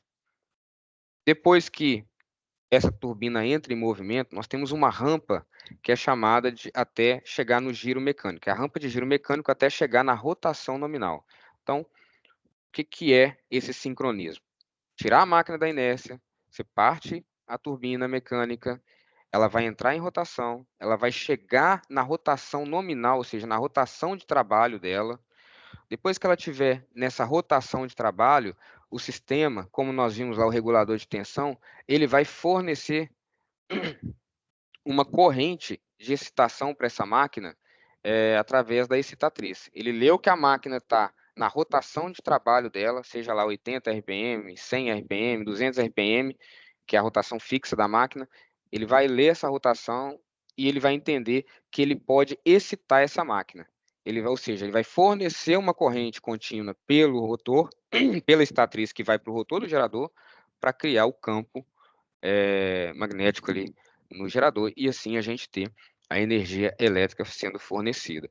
Então, o passo a passo, resumindo aqui, tem vários passos aqui. Quando a gente fala de partida de máquina e sincronismo, tem vários passos que todo o conjunto precisa passar por ele. Se esses passos, cada passo tem que ser satisfeito para avançar para o próximo. Então, aqui nós estamos falando de forma bem resumida como que funciona o sincronismo. Tira a máquina da inércia, parte, entra em giro mecânico, chega na velocidade nominal, a excitatriz vai fazer, aí o sistema de excitação em corrente contínua vai fazer a injeção dessa corrente pelos anéis coletores aqui, escovas na excitatriz, e essa corrente vai criar ali, vai ser a corrente de campo, né, do rotor, vai criar um campo magnético.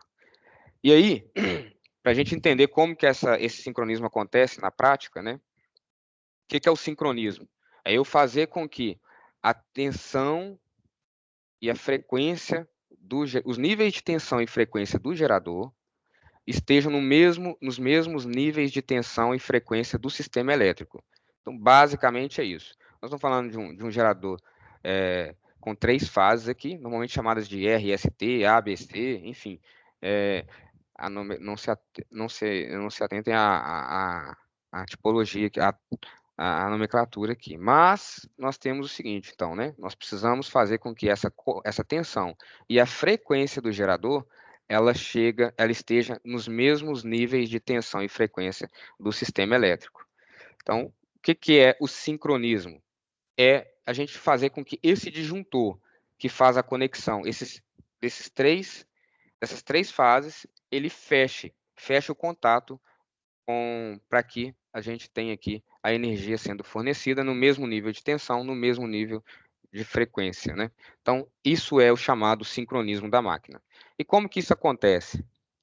Toda usina, todo hidrogerador, ele tem ali nos seus painéis todo o sistema de controle, né? E todo o sistema de proteção, todo o sistema de supervisão. Então, aqui a gente está falando do passo de sincronismo e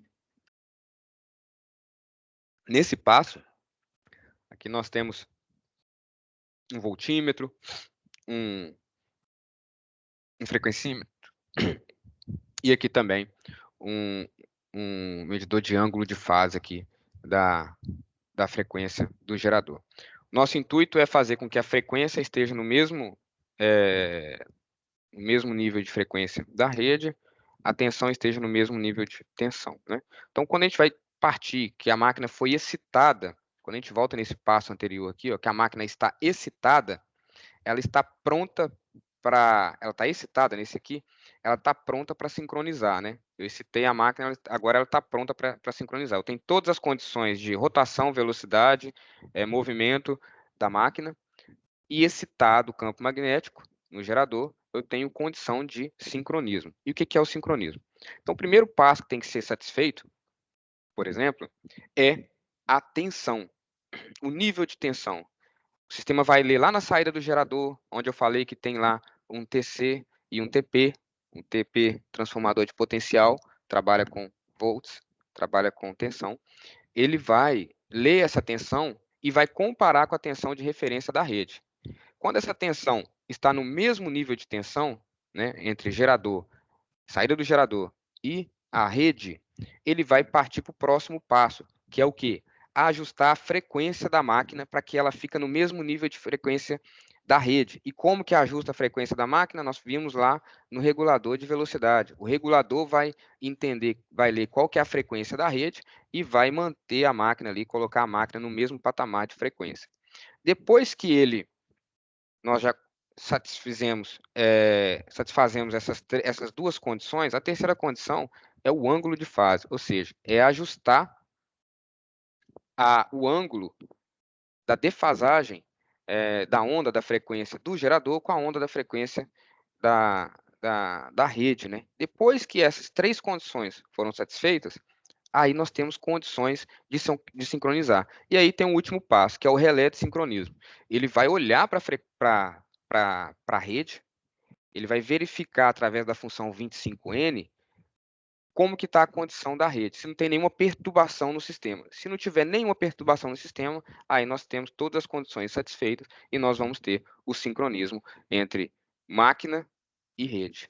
É aquela hora que a gente escuta aquele estalo na usina lá que o disjuntor fechou, né? É porque todas essas condições, além das condições mecânicas, que a gente pode aprofundar em um outro momento, elas foram satisfeitas, nós temos aí o sincronismo. E aí nós temos o disjuntor fechado, né? Nós temos agora gerador e rede nos mesmos níveis de tensão e frequência. Tá claro aí, pessoal? Nós estamos caminhando para o final aqui. Tem alguma dúvida? Tudo muito claro. Beleza. Só para a gente poder passar aqui por sistema de supervisão e controle, eu trouxe um exemplo aqui.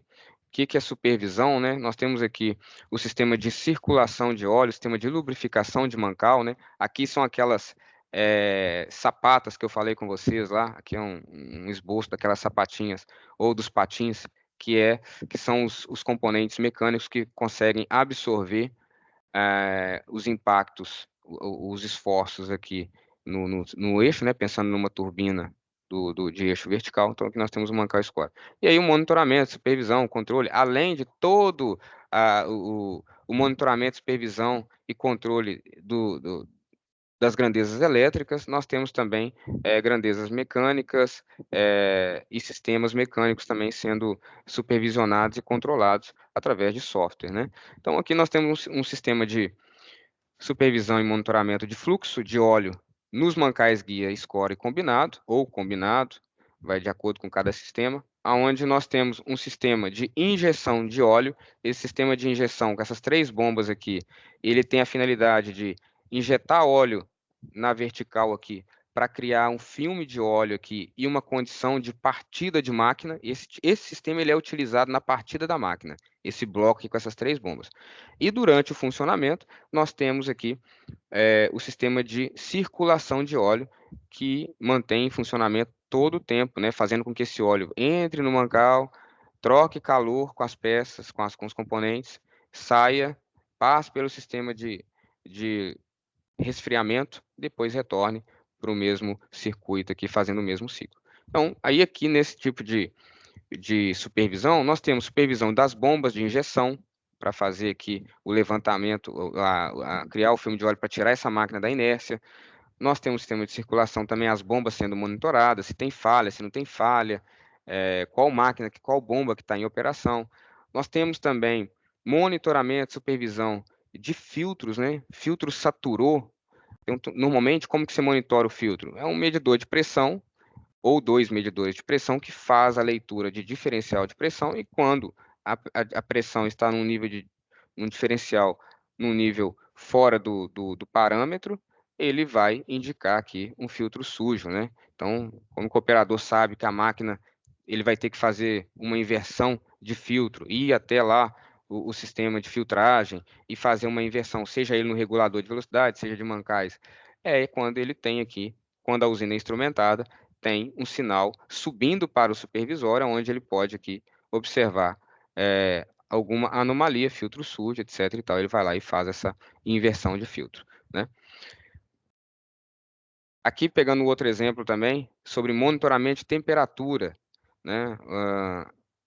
Quando a gente olha aqui, nós temos um esboço aqui dos casquilhos, dos patins de um mancal guia, onde ele suporta esforços aqui radiais, e temos aqui monitoramento de temperatura desses patins ou casquilho ou sapato. Aqui nós temos o monitoramento das sapatas escora, né, que fazem o trabalho aí de suportar esforços axiais.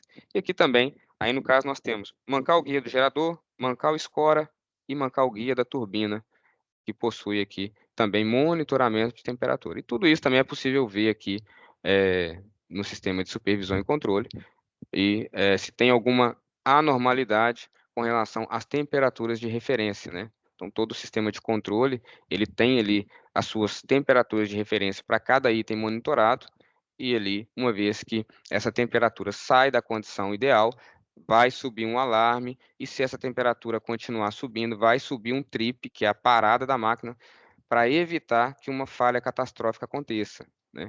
E aí a atuação dos bloqueios 86M, 86H, 86E, ou seja, 86 mecânico, 86 hidráulico, 86 elétrico, né? Quem atua nessas condições aí de alarme trip são as proteções que são estabelecidas ali para cada máquina, para cada tipo de funcionamento, e lá elas vão ter ali a atuação. Quem tiver interesse depois, assim, pesquisar, a tabela ANSI, que é quem define ali quais são essas funções dessas proteções. Bom, e aí outros monitoramentos também que nós temos no sistema de supervisório e controle o monitoramento de grandezas hidráulicas, né? Nível montante, nível ali na comporta vagão, aí vai de acordo com cada configuração, né? Aqui, por exemplo, a gente pode ter uma leitura de nível montante, por exemplo. Aqui nós temos a leitura de nível montante. Aqui, e eu tenho uma leitura na entrada do conduto aqui de nível jusante à grade ou pós-grade. Para quê? Para que esse diferencial de leitura de nível aqui me informe se eu estou tendo retenção de água aqui, sujeira na grade, aí vai gerar perda de carga. Então, por que a gente coleta e monitora e supervisiona o nível antes da grade e depois da grade? Para monitorar a perda de carga. Ou seja, a pressão na entrada da grade tem que ser a mesma pressão depois da grade e entrando na adução aqui no conduto forçado. Se eu tiver um diferencial de pressão além do limite aqui na grade, significa que eu estou tendo sujeira, e aí a gente vê, aí tem outros sistemas, né, para poder evitar que essa sujeira fique aqui. A gente vai ter aqui um diferencial de pressão, e esse diferencial de pressão vai informar uma perda de carga. Aí eu tenho também pressão na caixa espiral, na entrada da turbina, ou outros falam na entrada do domínio da turbina. temos pressão na sucção, porque essa pressão na sucção, no tubo de sucção, em relação à entrada da turbina, se tiver um diferencial muito pequeno, a gente começa a ter ali um afogamento da máquina e aí você vai ter uma perda de rendimento. Então, monitoramento de grandezas hidráulicas tem a finalidade ali de controlar, né? A gente controlar potência, rendimento de máquina, perda de carga. Essa é a finalidade de fazer medições hidráulicas no circuito hidráulico, né? Quando a gente chama de circuito hidráulico, é todo esse circuito aqui, como a gente viu lá no início, né? Nós vimos ali logo nos primeiros slides ali, o esquemático ali de princípio de funcionamento de um sistema de usina, de vários sistemas e de uma concepção de usina hidrelétrica. Tá ok, pessoal? Bom, chegamos ao final aqui. Queria deixar aberto para vocês aí sobre alguma dúvida, algum comentário. E a proposta, né? A gente teve esse aulão aqui, falar de usina hidrelétrica, a gente poderia sentar aqui e falar o dia inteiro que não seria o suficiente. E a proposta desse curso também, como nós falamos lá sobre fundamentos de operação de usina hidrelétrica, eu falei que essa parceria ela nasceu com a Saleta Edu. Eu estive ministrando esse curso pela Saleta Edu, pela ABEI, lá em 2019, 20. E essa parceria a gente retomou agora para poder ofertar também cursos aqui a todos vocês, cursos no mercado, para um sistema aí de operação de usina. E qual que é a proposta desses cursos que nós retomamos agora em 2024? É um curso preparatório para quem tem interesse em certificar em operação de sistemas elétricos, né? E a certificação pelo ONS, a certificação no qual o ONS, através do seu manual de procedimento de operação, ele define ali como que tem que ser construído todo o treinamento e a certificação para o ONS. E a certificação ela é feita pelos agentes, né? Então, por exemplo, a usina de Tucuruí, ela que certifica os seus operadores, porém, ela tem que obedecer ao módulo 5, do submódulo 5.3 do módulo 5 do Manual de Procedimento de Operação do ANS. E aí a ideia desse curso é a gente trabalhar com módulos, né, ofertando ali módulos tanto de máquinas elétricas que atendem ali os pré-requisitos do Manual de Procedimento de Operação. E aí eu trago para vocês aqui a proposta da gente ter esse curso já, o primeiro módulo em operação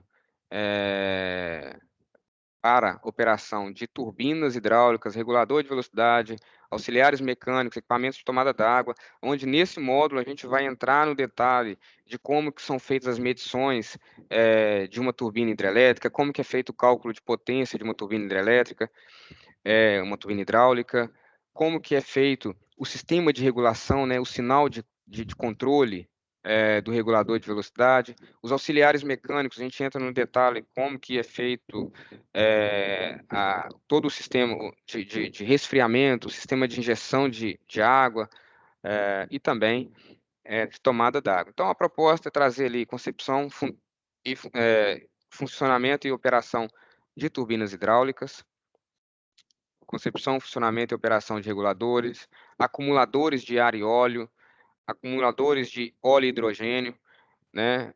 Óleo de nitrogênio. Nós temos, por exemplo, no sistema de regulação, os tanques de acumuladores, né? Os tanques de acumulação de energia, na verdade, nós temos ali uma concepção, seja ela por ar óleo, seja ela por óleo nitrogênio. Então, o que é um balão de nitrogênio? Como que é feito o sistema de armazenamento de energia hidráulica no circuito do regulador de velocidade? Por que essa energia tem que ser armazenada e controlada? Né? Qual que é a atuação de um regulador de velocidade em caso de emergência de uma perda de alimentação, né? Então, você precisa ter ali energia hidráulica no óleo, entre óleo e ar, entre óleo e nitrogênio, armazenado para você fazer fechamento e controle do distribuidor da turbina, sistemas de ar comprimido de serviço, regulação e rebaixamento, funcionamento de comportas, vagão, stop-lock, segmento, unidades hidráulicas de acionamento de comporta,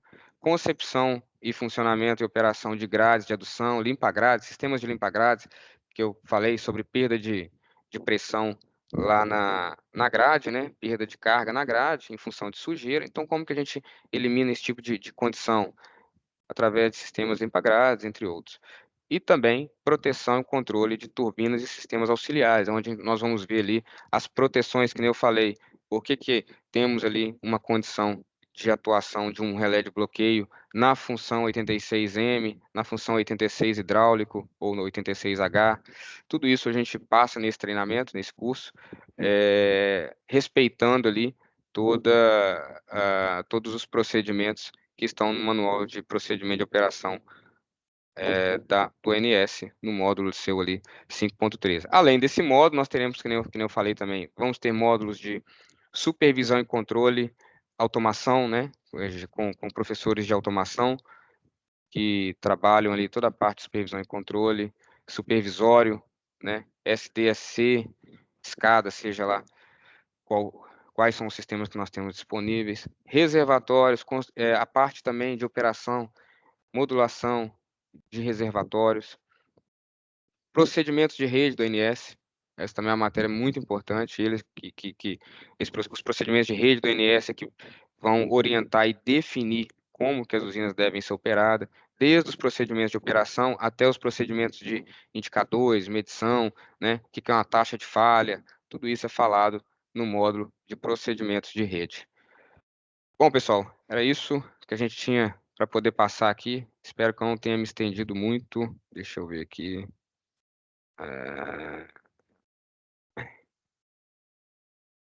Quase aí, olha. 10h40. Estava previsto a gente bater um papo aí de 2 horinhas. Ô, Wilson, você levantou a mão, rapaz. Desculpa, eu não vi. Eu não estava vendo a tela. Pode abrir o microfone aí e falar. Fala, seu Ricardo. Você tá bom? Primeiro, parabéns, né? Você, como sempre, no dia a dia aí, você sempre fala muito, né? Você tem esse... Sou falador, né, Wilson? Não, você tem... Como é que eu vou falar? Você tem esse profissionato em você, né? Então, é sempre bom. Você lembra muito o pessoal da engenharia, gosta de ir a fundo e tal. Então, como hoje não podia ser diferente, foi muito bom. É Ah, só uma legal. curiosidade Vai para lá. o Deixa nosso, eu colocar. para nosso, para a nossa realidade aqui do complexo. Uhum. Tem alguma tecnologia hoje sobre o síncrono? Porque hoje a gente sofre muito, né, aqui no complexo. No complexo não, em Belo Monte, né? No HE Belo Monte. A gente falou um pouquinho no final, você falou sobre operação e tal. Hoje, o modo de operar o síncrono, tem como a gente proteger o nosso ativo, a gente diminuir taxa de falha e tal, porque eu, assim, falando abertamente, é um dos nossos gargalos aqui, né? Então, a minha curiosidade é nesse ponto. Se fala muito sobre isso, sobre operação, instalar algum dispositivo, algum tipo de manobra para amenizar o trip na máquina, para não aumentar a taxa de falha, enfim, nesse sentido. Assim, a gente tem que entender como que foi concebido o projeto ali de compensadores síncrono e como que nós fomos outorgados ali em relação à operação da usina e à operação dos compensadores, né? Esse projeto ele foi feito para poder operar dentro de um regime e ambientalmente foi adequado ali um sistema de grades anticardume para evitar que a ictiofauna entre ali no recinto da sucção, permaneça ali até que todo o oxigênio seja consumido e crie mortandade de peixe, né? Então, assim, o projeto de grades anticardume ele foi estabelecido depois que a usina já estava em operação. Ele não fazia parte do projeto inicial de concepção da usina, na qual ela foi inicial, foi construída e foi estabelecida. Então, ali nós temos uma condição de operação que é isso, toda vez que a máquina para, as grades anticardume tem que fechar. E aí, quando a gente fala do sistema o sistema síncrono, né, os compensadores síncronos, o princípio de funcionamento dele é o seguinte, aqui no gerador, ele não tem compensador síncrono é um motor. A máquina está funcionando motorizada, praticamente é isso. E quando a gente, deixa eu ver se eu pego aqui um exemplo rapidinho para explicar aqui. Cadê? Aqui, ó. Quando a gente... Acho que esse aqui vai ser melhor. Quando a gente fala da operação do compensador síncrono, por que ele está sofrendo tanto? É porque toda vez que a máquina para, ela tem que fechar a grade aqui, porque em função de todo o espaço do recinto ali, os peixes que entrarem aqui no canal de fuga, entrando na sucção, eles vão ficar restritos a essa área e aí vai morrendo com o tempo, né? Então, a função é essa. E aí, essas grades, quando a máquina para como gerador, é tranquilo, ela parte e para como gerador e não tem problema com relação à operação. Quando a gente fala de síncrono, a máquina ela tem que funcionar como um motor. E aí, para a máquina partir, a gente precisa partir essa máquina como gerador. Ela vai chegar numa potência baixa, potência mínima. Quando ela estiver nessa potência mínima, a máquina vai ser convertida para compensador. Basicamente, eu utilizo a água como motor de partida, como motor de arranque do carro lá. Eu uso a água, parto a máquina, coloco ela em giro, coloco ela em velocidade e classe de tensão igual o da rede, né? Frequência e classe de tensão da rede. Na hora que eu estabeleci ali dentro de uma potência mínima, o que é feito? É fechado o sistema de adução, essa máquina fica rodando somente por inércia, e aí é feito um rebaixamento aqui. O que é o rebaixamento? Aquele ar de rebaixamento que eu falei é injetar ar aqui na sucção para descolar a água do rotor. O nível da água descer, afastar para não gerar perda de carga. Não gerar carga no sistema mecânico. E aí, nesse meio tempo, nós temos que, depois que rebaixa o nível da água, afasta a água na sucção, tem que fechar a grade. Mesmo que a máquina está operando como síncrono, tem que fechar a grade. E aí, às vezes, como o sistema de grade ele foi desenvolvido depois que a usina estava estabelecida, às vezes o tempo de fechamento da grade ultrapassa o tempo limite estabelecido no sistema, por algum fator anormal, né? Seja o tempo de fechamento ultrapassou a grade o tempo de fechamento da grade ultrapassou o tempo setado no sistema, o tempo de rebaixamento do ar, da água, o tempo de rebaixamento da água na saída aqui do rotor também é contabilizado. Se esse tempo ultrapassar a um tempo setado, a máquina ela deixa de ser motorizada. Então, o que acontece? Ou seja, ela deixa de estar operando como síncrono. Então, esse tempo ultrapassando também vai gerar uma falha, vai gerar um trip na máquina e a máquina vai parar na conversão do compensador, na conversão de gerador para compensador síncrono. E quais que são as falhas que ocorrem? Sistema de ar comprimido, que está sendo trabalhado, o sistema de grade, tempo de fechamento de grade que excedia, hoje não tem problema mais com isso.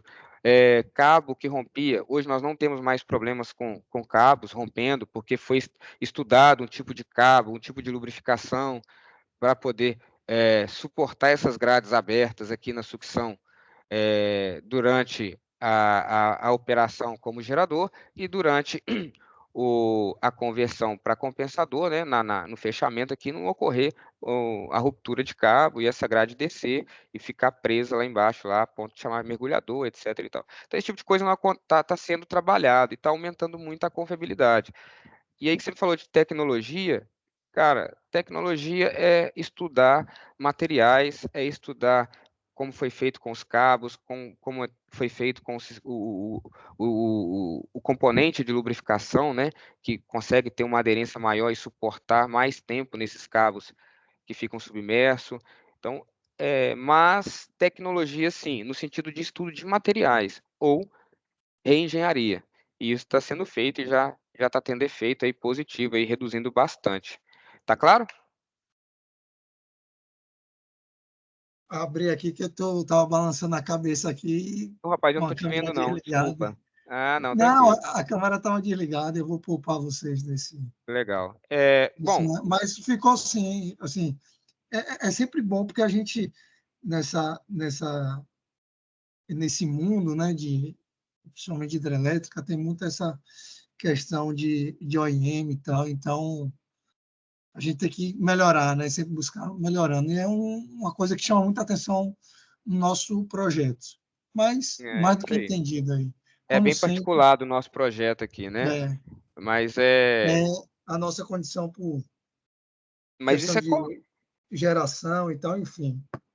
é uma condicionante ambiental, né? As grades anticardume são condicionantes ambiental, são condicionantes de operação, então realmente teve um desconforto aí no início, né? Mas isso também aconteceu em outros projetos também, não é só Belo Monte, não.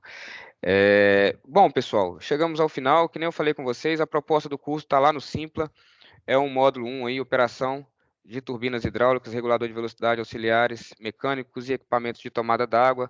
É um curso aí de 8 horas, 4 horas de aula online, 4 horas aí de exercícios e materiais complementares. As turmas, essa turma ela vai ser aberta aí para o dia 6/4, né? A 13/4 e 8 horas aí, sendo 4 horas de aula, tá ok? Compartilhem, eu vou deixar um link aqui, eu tenho um link aqui para compartilhar com vocês. Cadê aqui? Aqui, ó. A gente tem um desconto lá de 20% para 5 pessoas que se inscreverem, que tiver interesse em participar, só entrar em contato com a Salete Edu. Eles vão ter aí, quem entrar por esse link aqui já vai ter lá um desconto, os 5 primeiros vão ter um desconto de 20% lá no curso. Então, se vocês conhecerem alguém que tem interesse em fazer também, deixa eu ver se tem alguma pergunta no chat aqui. Beleza.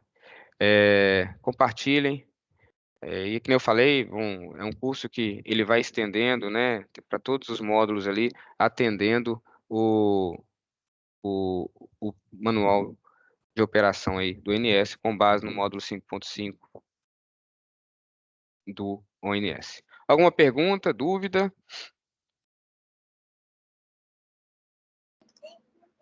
Se não, desejar aqui a todos aqui um ótimo final de semana, um ótimo sábado e deixar os contatos aqui também, né, para que todos possam entrar em contato lá com a Salete Edu.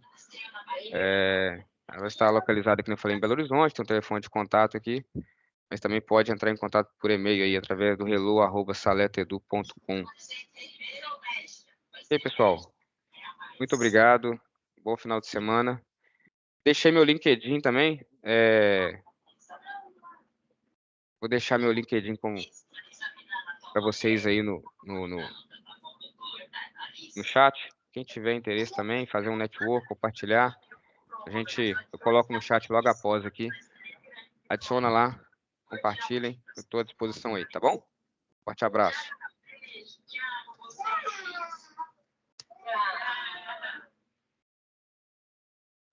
Valeu, bom final de semana, Ricardo.